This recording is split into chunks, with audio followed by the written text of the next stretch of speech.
Autoline Daily is brought to you by Bridgestone, passion for excellence.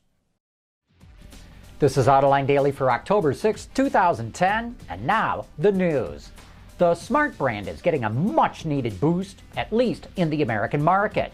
Smart USA signed a memorandum of understanding with Nissan Americas, which will build it a 5-door, 5-passenger B-size car. So far, no name has been announced, but the car gets its own front and rear styling. Daimler, which owns the Smart brand, has given its blessing to the plan, but this car will not be sold outside of the American market. The car sure looks like it's based on the Nissan Micra, which is built at its assembly plant in Aguascalientes, Mexico. The price tag for the car should be in the $10,000 range. General Motors is actively courting foreign investors, trying to get them interested in buying its stock when it finally goes public. Bloomberg reports that GM has approached sovereign investment firms in Saudi Arabia, Abu Dhabi, Qatar, and Singapore. Well, here's my Autoline insight. It's pretty obvious what GM's trying to do. It needs to get the price of that stock up as high as it can, and if it can get a whole bunch of investors bidding on that stock, the price will go up. Some experts say GM stock has to hit $133 a share for the U.S. government to get back all the money it poured into the company. Earlier this year, Volkswagen announced it will add 2 factories in China to double production within the next 4 years, and one of the models it could build is its new midsize sedan. Yep, the same car that will be built at its new plant in Tennessee that goes on sale next year. But the company sees strong demand for the vehicle outside of the U.S., especially in China. And here's my Autoline insight. That would give Volkswagen enormous economy of scale on that model, and that would help it cut costs. Hydrogen-powered fuel cells are seen by many as the ultimate zero-emissions vehicle, but not according to Toyota. Bloomberg reports that Vice Chairman Kazuo Okamoto says that plug-in hybrids are the top alternative vehicle. Okamoto says pure electrics do not provide the driving range that customers are looking for, and a lack of hydrogen fueling stations are going to prevent fuel cells from catching on in the market anytime soon. Toyota will soon be coming out with a plug-in version of the Prius. NHTSA and the U.S. Department of Transportation have upgraded their 5-star crash rating to take into account side pole testing and collision prevention technologies. The program was revamped in 2008, but automakers had until the 2011 model year to face the more rigorous tests. So far under the new system, only 2 vehicles earned 5-star ratings: the BMW 5 Series and the Hyundai Sonata, something both automakers are very proud of. It's really important for Hyundai because we've been building this strong foundation of trust and confidence, and these strong crash test ratings are a really effective way for us to communicate to consumers that we really are doing everything we can to deliver for them. And the 5-star safety rating now, with just the Hyundai Sonata and the BMW 5 Series achieving that, is really terrific for us.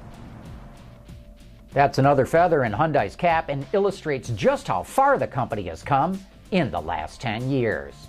Chrysler just released some photos of the 2011 Dodge Charger.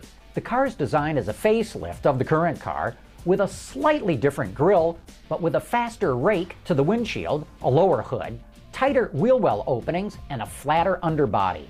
All that makes it slice through the wind more efficiently. Adding some pizzazz to its design, the back end features fender-to-fender tail lamps that light up with 164 LEDs. And while Chrysler hasn't revealed any shots of the interior, it did mention that the car will feature its new Uconnect infotainment system, a rival to Ford's Sync technology. In the performance department, drivers have 2 engine choices: a 3.6-liter Pentastar V6 and a 5.7-liter Hemi. No output numbers have been announced, but you can expect both engines to be plenty powerful. Look for the 2011 Dodge Charger at dealerships later this year. And okay, Chrysler, when do we get to see the redesigned Chrysler 300? Hey, coming up next, it's time for You Said It, where I respond to your snarky questions and wicked comments. Introducing Bridgestone's third generation of run-flat tires with groundbreaking new Bridgestone technologies. Bridgestone run-flat tires offer improved ride comfort, lower rolling resistance, and improved wear while giving you the peace of mind and comfort you need. And now it's time for some of your feedback. Dale Leonard from Lakewood, Ohio saw my travel video of Torino on yesterday's show and wrote in to say, "Hey John, it's interesting how that mime in Turin resembled Peter DeLorenzo. Are you sure he didn't hitch a ride in your suitcase?" And D-Cars had this to say about the video. "I think I also saw David Welch juggling. And all I can say is, you wicked, wicked people." M. Campbell obviously pays attention to the graphics we use on the show. He writes, "Nicely done on the Japan v. China graphic around John's noggin. You know, I thought it looked kind of weird, but obviously it was attention-grabbing." Kurt Raw saw our report on the Dodge Challenger drag pack and wrote in to ask, "Why is the Challenger going to be a 2-speed?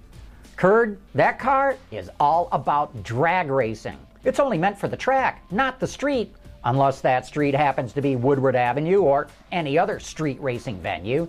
And in drag racing, you really only need 2 gears. One to get launched, the other to get you to the finish line." Viper Moon 64 writes in to say, "I live in Ohio, but I have family in Michigan around Detroit. In Michigan, what TV channel are you guys on and when do you go on?" Viper Moon, our television program, Autoline Detroit, is available anytime on our website, but it also airs on Detroit Public Television on Sunday mornings at 10:30 a.m. But we're currently in the process of pitching the show to other public TV stations in Michigan. They should all start carrying it next month. And then we're going to go out and see how many public TV stations we can get to carry it all across the country. Hey, don't forget to join me and the auto extremist Peter DeLorenzo tomorrow night for Autoline After Hours. We'll have to see if he shows up in his white mime outfit. And we'll also be talking to Warren Harris from Tata Technologies about what Tata is up to these days. That's tomorrow night live, starting at 7 p.m. Eastern on Autoline After Hours. And that's it for today's report on the top news in the global automotive industry. Thanks for watching. We'll see you tomorrow.